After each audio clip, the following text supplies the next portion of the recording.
Al o'zimizda açık qarab topda kimga qanday top chiqdi? Birinchi topdagilar mana shu yerga To'rg'ay topini kelib joylashadi. Al ikkinchi top bizga Mang'istov to'pi ikkinchi topga kelib joylashamiz. Al to'pimizga kelibdi. Al endi topga yetkazsak, bo'limsak, endi yurishimiz kerak. Yurishimizni bizga o'zlari birinchi o'rtoq adisi orqali so'rab javob bersak qo'yamiz. Al ketib boshlaylik. Yurishimizni ketib birinchi topdan boshlaylik. Al birinchi topdan kim chiqadi? Qayerga chiqdingiz? Ahmet. 7. Qozog'istonning 1967-68 yillardagi reforma bo'yicha әкімшілік аумақтық бөліністі атады. Екінші реформа. Я 67-68 ол кездерде бірінші генерал-губернаторлыққа, одан соң облысқа, уезге, болысқа, ауылға. Осы әкімшілік бөліністік картадан қанша генерал-губернаторлыққа бөлінді, неше облыс, неше уез? 3 генерал-губернаторлыққа бөлінді.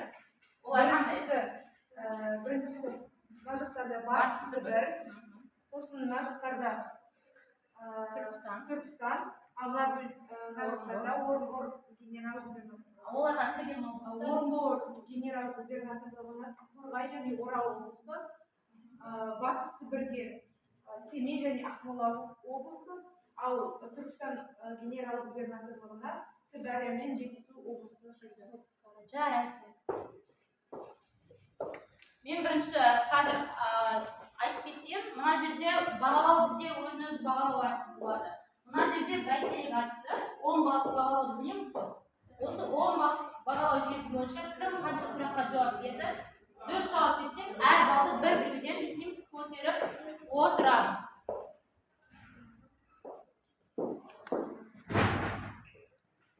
Жетіма балдығына ал бөлісіп аламыз әрқайсына. Ахмет өзіңе 1 балл көрсетіп қой. Ал келесі екінші топтан алла.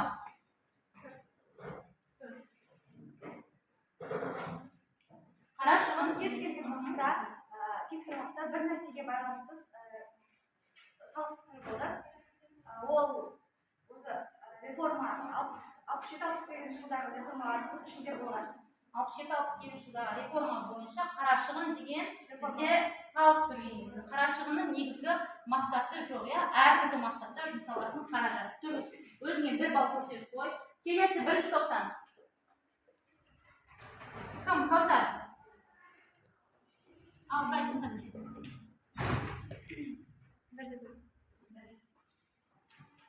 Оныншы ғасырдың екінші жартысында денсаулық сақтау саласындағы реформа. Денсаулық сақтау саласында қандай реформа болды? Білеміз бе көсір?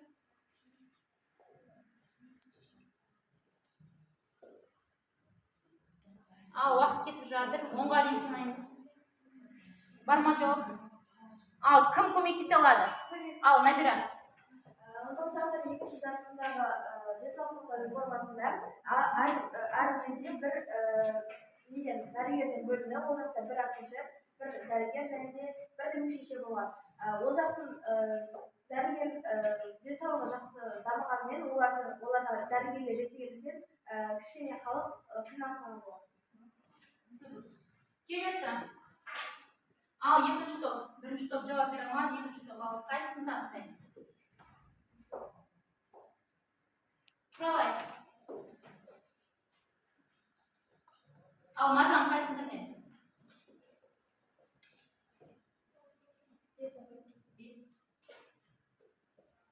19 ғасырдың екінші жартысында Қазақстанда реформа жүргізілген себептері қандай? Ал себептері қандай болды? Не себептен 19 ғасырдың екінші жартысында реформа жүргізілді? Сонда жауап беруге болады ма? Бар ма бірінші топтан? Бар ма Маржан өзіне жауап? Ал бірінші топтан кім? Біріншіден сұрақтардың белгілі тоқтату және оларды екіншіден Rесей империясына қосылған жаңадан қосылған жерлерді белгілеу қажет болды.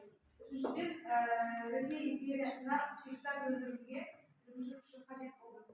Төртіншіден, Ресейдегі жер жоқ еуропалық шаруаларды Қазақстан даласына көшіру қажет болды. Ал бесіншіден, бірыңғай салық түрін енгізу қажет. Бірыңғай салық жүйесін енгізу қажет болды. Дұрыс, өте дұрыс. Ал келесі, бізде екінші топ жауап бере алмады, бірінші топ алып қайтарыз. Кім шығады? Сұлтанбек шықсын. Қайсында береміз? Екі. 19 ғасырдың екінші жартысындағы реформаның отаршылдық сипаты қандай? Отаршылдық сипаты қандай болды? Екінші топтан Сұлтанбек. Топ көмектесеміз бе, бармай жоқ?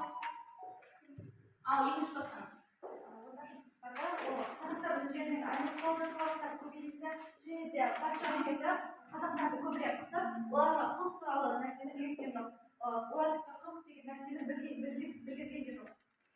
Олардың жерлерін тартып алды, жағдайларды түсіріп тастады, үнемі салықтарын алып қойды. Салықтарын алып.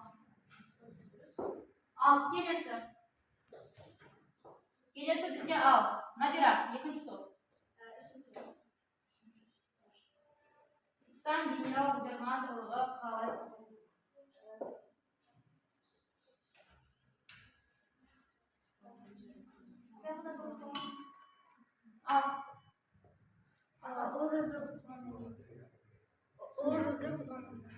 Ұлы жүзді қосып алғаннан кейін құрды.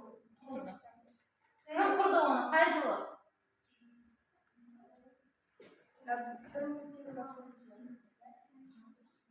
Және Ташкент қаласын жаулап алғаннан кейін осы Түркістан генерал-губернаторлығы құрылды. Түркістан генерал-губернаторлығы құрылды. Ал бал ешкімде жоқ, ешкімде нақты жауап болмады. Ал бірінші топ. Асал. Шанс бар? Ал 8. 19 ғасырдың екінші жартысындағы сайлау жүйесі.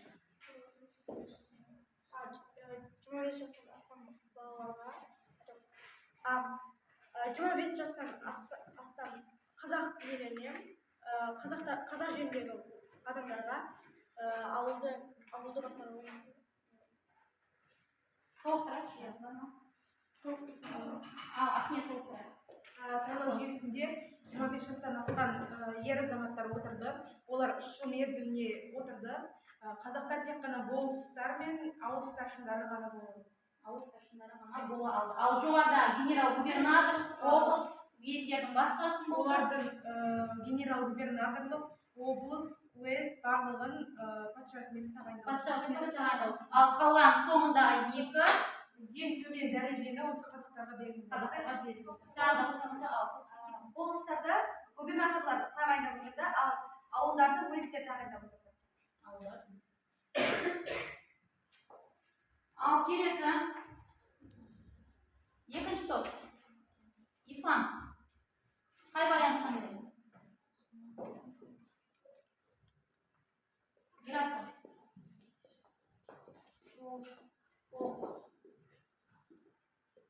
Қазынагерлік жүйе және міндетті атқарылатын борыштарды артады.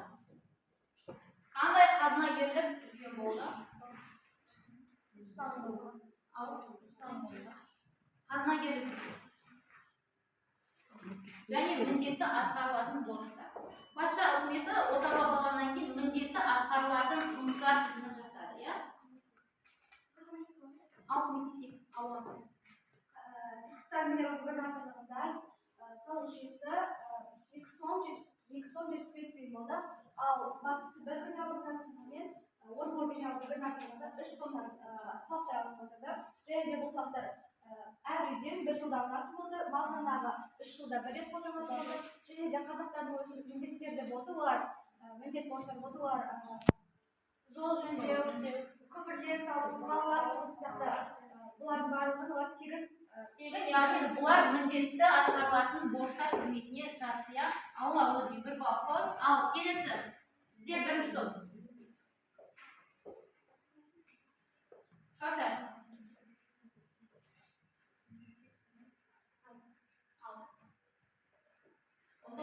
абзацтың екінші шартындағы реформа бойынша қазақтар қандай лауазымды қызметтер атқарды бізде?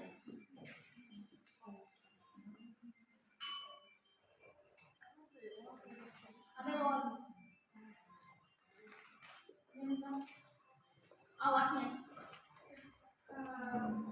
Бізде 19 ғасырдың екінші жартысында қазақ даласындағы адамдар 25 жастан асқан болуы қажет еді және олар 3 жыл мерзімде болыстар мен ауыл старшындары болды. Олардың көбісі патшалық ретінде жағымпазданды. Сонымен бізде қандай лауазым қызметтер атқарды? Тек қазақтар ғана. Болыстар мен ауыл старшындары қызметі, осындай лауазымды қызметті бізде қазақтар атқарған екен, иә? Орыстарға жағымпазданғанда ғана жоғары, одан бір сатты жоғары тұратын лауазымды қызметтерді атқарды. Егер орыстарға олар билігіне қарсы келетін болса, орыстар мен ауыл старшындарына ие болады. Ал бізде соңғы сұрақ, ұяшықты ашайық, 19 ғасырдың 60 жылдарындағы әкімшілік реформаларды жүргізудің себептері. Жаңа тақырып қазақтардың 1860 және 1870 жылдардағы азаттық күресі. Жалпы біз осы тақырыпты бастамасы тұрып, мына пазлдарды бастайықшы. Қандай болған?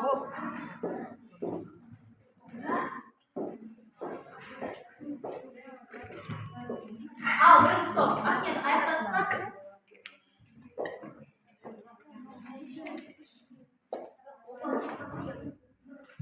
Қандай болғанын көріп тұрмыз. Ал алуа, екінші топ. Досан Тайжолы кім бізде? Маңғыстаудағы көтерілісте бастаушылардың бірі болды. Маңғыстау көтерілісінің басшыларының бірі болды. Қай жылдары өмірген? 1829, 1860 жылдары. Дұрыс. Досан Тайжолы. Досан Тайжолы Маңғыстаудағы көтеріліс басшыларының бірі болды. Ол 38 қазақ пен 4 зеңбірегі бар митингіге қаруланған 200 жасағымен тойтарыс берді. Ол 1835-1876 жылдары өмір сүрген Маңғыстауда туылған халыққа. Дұрыс. Досан Тайжолы деп дұрыс таптық. Біздегі бүгін азаттық күресі, яғни осы Маңғыстау және Торғай облыстарында болған екен. Сол орын алған жерге байланысты біз екі топқа бөліп Торғай және Маңғыстау. Енді осы Торғай және Маңғыстау облыстарындағы көтерілістің себебі, шығу себебі, оның нәтижесі, салдары қандай болды, қай жерлерде шайқастар жүргізілді. Сол тақырыпты түсініп алу үшін біз бірінші не істеп осы тақырып бойынша кішігірім видео көрейік.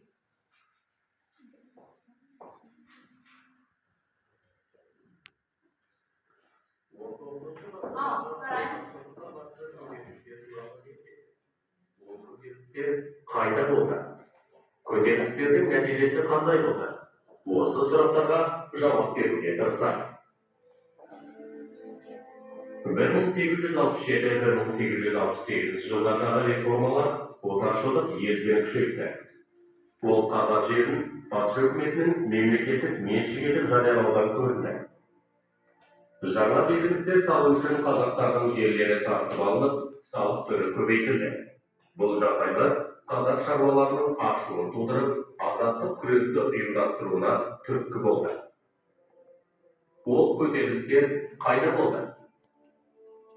1868 жылдың желтоқсаны мен 1869 жылдың қазаны аралығында болған Орал мен Торғай облыстарындағы көтеріліс отаршылдыққа және феодалдыққа қарсы сипатта болды. 1869 жылы Ойыл өзенінен 20 километр жердегі Жамансай көлі маңында фон-Штемпельдің тобына көтерілісшілер шабуылдады. 7 күн бойы қоршауда болған жазалаушылар шайқаспай, әскери бекініске қайтып кетті. Орал облысындағы азаттық күресті басуға әлі әскери күш жіберіліп, көтеріліс толық талқандалды. 1870 жылы Маңғыстау түбегінде шаруалар көтерілісі басталды. 1870 жылы наурыздың ортасында подполковник Рукиннің тобы ережелерге қарсылық білдірген адайлықтарды күшпен тоқтатуға тырысты. Бозашы түбегінде Досан Тайжолы, Иса Тіленбайұлы бастаған 200-ге жуық көтерілісші жазалаушыларды қоршап алып талқандады.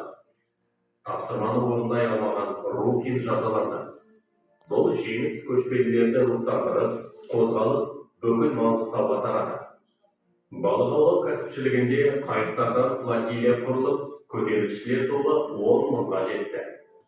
Бірақ 1870 жылы мамырда Маңғыстауға Кавказдан Апшеров полкі терек казактарының тобы жеткізіліп, көтеріліс талқандалды.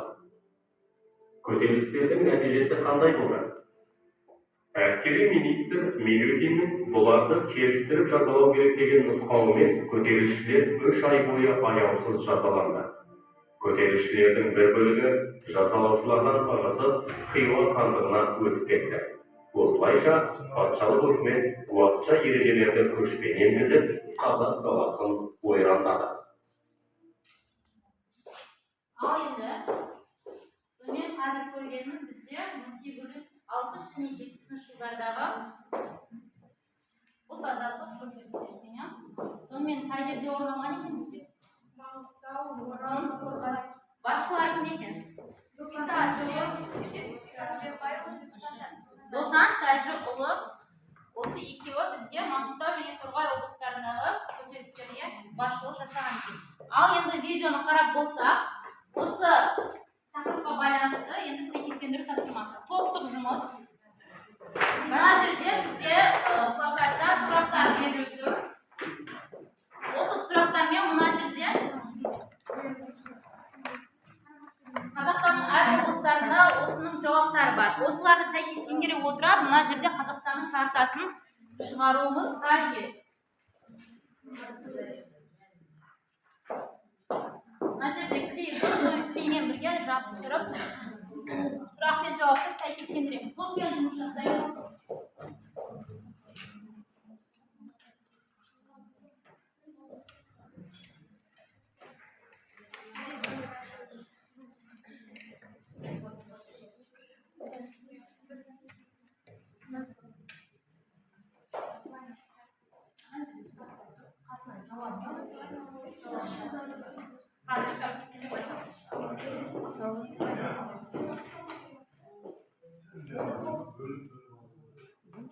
Бәрін алып еді.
Бұл жердегі сұрақтар неге қатысты екен?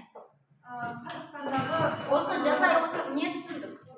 Маңғыстаудағы көтеріліс, сосын Торғай және Ал Орал, екінші топта аяқтады. Торғай және Орал бөліктеріндегі көтеріліс, ол жердегі жеңілген уақытта берілген салық, адайлардың көтерілісі болған жер, 19 ғасырдағы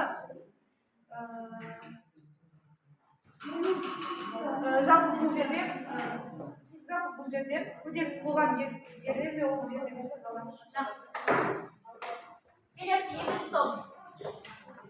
Ал аяқтадық па? Расан ал салайық.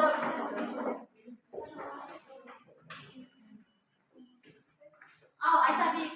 Не түсініп тақырыпты орындай отырып. Тақырыпты орындай отырып. Маңғыстау көтерілісі басшылары олардың Досан Тайжыұлы, Торғай және Орал облыстарындағы көтеріліс уақыты 1869 жылдарында. Көтерілістің басында кімдер жүрді? Көтерілістің басында рубасылар жүрді. Рубасылар жүрді, дұрыс, иә. Орал облысындағы көтеріліс өзінің шырқау шегіне қай жылы жетті? Ол 1869 жылы. Орал облысы 68 жылы Ербовский әскери қайда шегінді? Орынбор шебіне қарай шегінді. Маңғыстаудағы көтеріліс себебі неде? Жер жетіспеуінен, контрибуция дегенде ол жеңілген жасқа Осы уақытқа дейін 68, 67-дегі, 60-шы, 70-ші жылдардағы азаттық күрестің себебі осы екен. Ал енді сергіту сәті. Мына жерде бізде өрмекшінің торы деп аталатын өрмекшінің торы деп аталғаннан кейін қазір әрқайсымыздың столымыздың астында осы өрмекшінің торы тұр. Қай оқушы өрмекшінің торына түсіп қалады, сол оқушы астындағы сұраққа жауап бере отырып, мақал-мәтел жазылған, сол мақал-мәтелді толықтырып айтамыз. Ал кім түсіпті? Қараймыз столдың астына. Алып па бәріміз?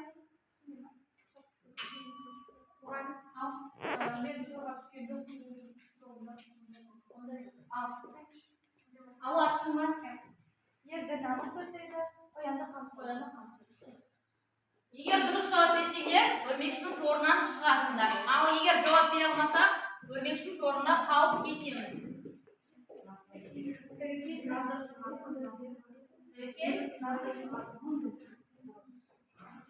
Келесі. Ал ер жолдасы тәуекел. Ал келесі.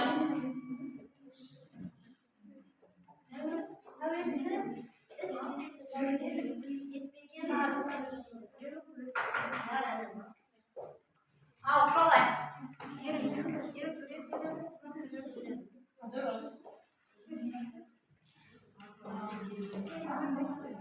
Келесі тағы да кім өрмекшінің торынан түсті? Ислам түсті ба? Қолыңыздағы кім?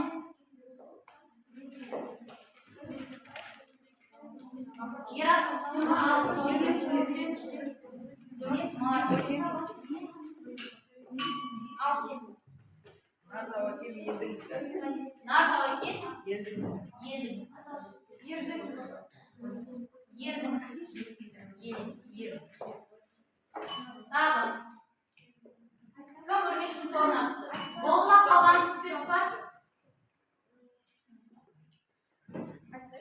Тәуекел етпей тас жоқ, ажал жетпей өлген жоқ.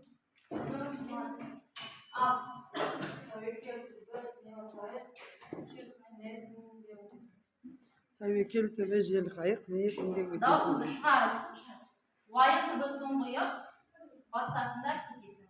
Тәуекел түбі жел қайық, несінде өртесің. Ал қалғанымыз бізде өрмекшінің торына түспеді, солай ма? Өрмекшінің торына түскен оқушылардың барлығы астындағы мақал-мәтелді толықтыра отырып өрмекшінің торына шықты. Ал енді бізде қазір осы тақырыпқа байланысты жұптық жұмыс. Мына жерде Маңғыстаудағы көтерілістегі халық талаптары Орал торғай көтерілістегі талаптармен бірдей ма, сабақтас па? Жұптасып, жұптық жұмыс жасаймыз.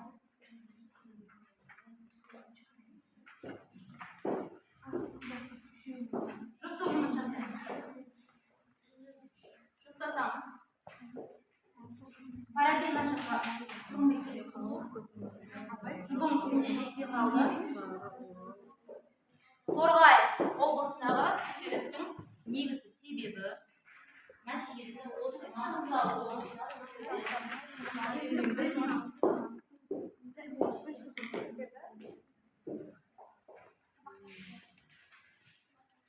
осы маңғыстаудағы көтеріліс торғай облысындағы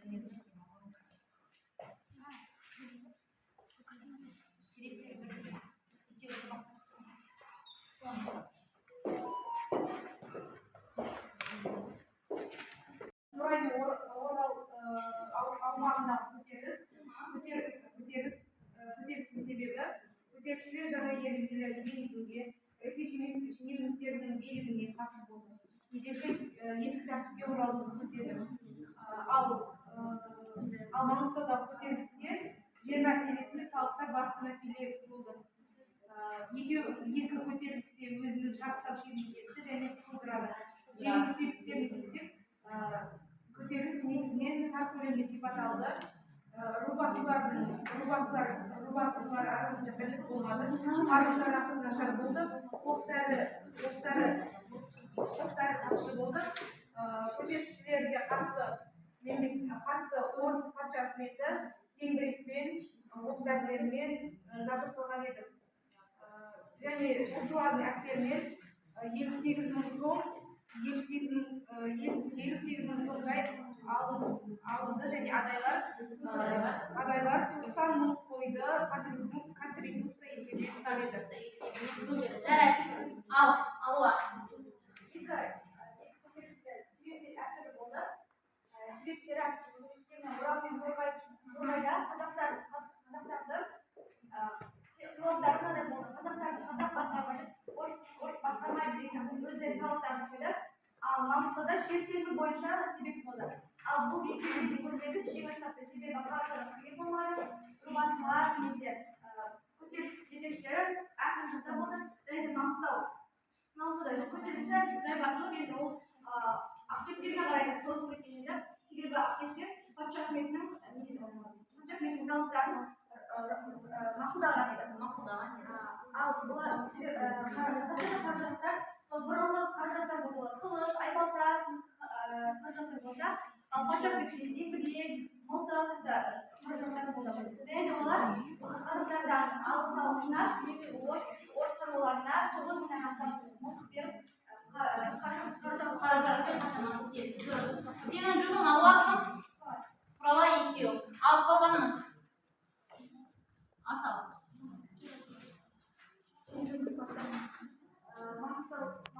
Орал мен Торғай көтерілісіне бір-біріне ұқсаған жоқ. Көтерілістің басқасы ірі рубасылар жүргізді. Жіберген комиссияларды қабылдаған жоқ. Көтерілістің үкімет билігіне бағынуды үзілді, олар кесілді, сосын басталды. Дұрыс. Ал тағы сенің жұбың Кәусар, иә? Қалғанымыз? Жұптасып жасай алмадық па? Оған сұлтандар билер халық Орал торғай облыстарда жүргізіп, көтерілісіне жеңіл себептері көтеріліске үлкен патша үкіметі күш жіберді. Бұл күшке қайбір халықтың қару-жарақтары шыдап бере алмады, сондықтан көтеріліс жеңілді.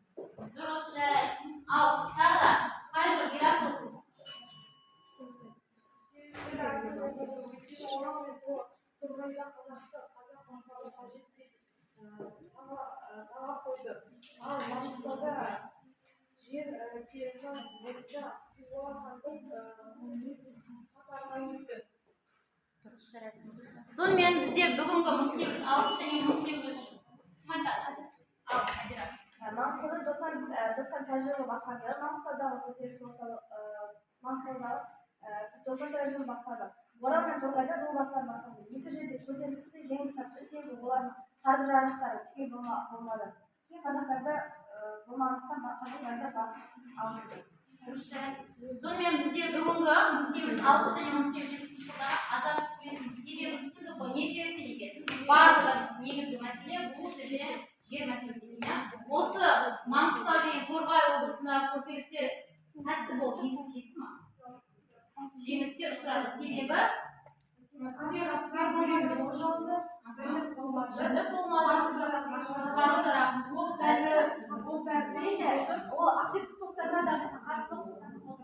осы себептен осы Маңғыстау және Торғай облысындағы көтерілістер жеңіске ұшырады.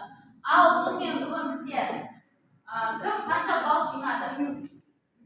Бізде бүгін жеңіске жеткен топтық жұмыста көбірек жауап берген екінші топ, иә? Солай ма? Ал өзін-өзі бағалап кетейікші, кімде қанша балл? Кім қанша балл жинады? Ахмет. Сен қанша балл жинадың? Біздің топта мен 10 балл, Асал 9 балл, Асал мен Кәусар 9 балл, Фараби 7 балл, Тұрғынбек 3 балл, Сұлтанбек 8 балл, Адина 5 балл. 5 балл. Ал Алуа сенің топыңда? Мен 10 балл жинадым, Жадира 9 балл, ислам 6 балл, Ирасыл 6 балл, Айдана 8 балл жинады. Жарайды, егер тапсырма жазылады, 1806 және 1870 жылдардағы ұлт азаттық көтерілісі туралы оқып түсінуге жарай ма? Бүгін бізде жеңіске жеткен екінші топқа бізде мынандай алтын медаль бар. Өте жақсы қатысқан үшін дейді. Ал топқа таратып береміз. Ал екінші топта жақсы қатысты, бірақ топтың балы екінші топқа қарағанда сәл төмен болды. Сондықтан сендерге жақсы деген медаль берілген. Тапсырмасын жазып аламыз. Күнделікті ашамыз.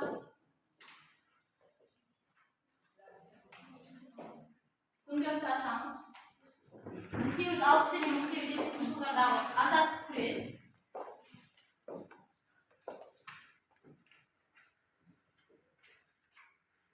Азаттық күрес. Және мына берілген ПТМС формуласын үйде толтырып беріңіз. Әрқайсысын бөлісіп аламыз.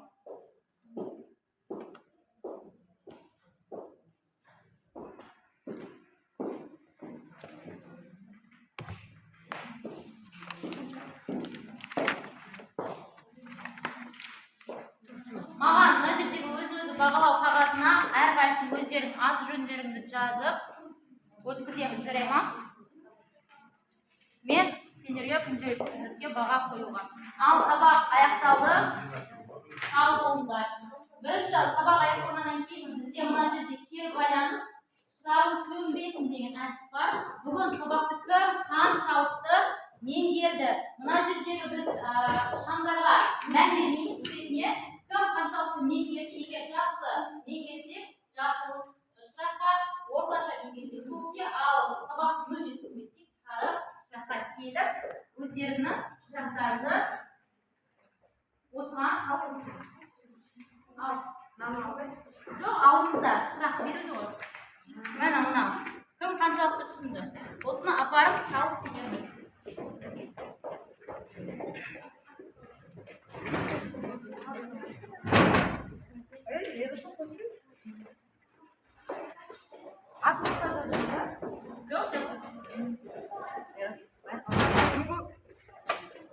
Өзіңіз бағалау қағазын өткізсеңіз маған.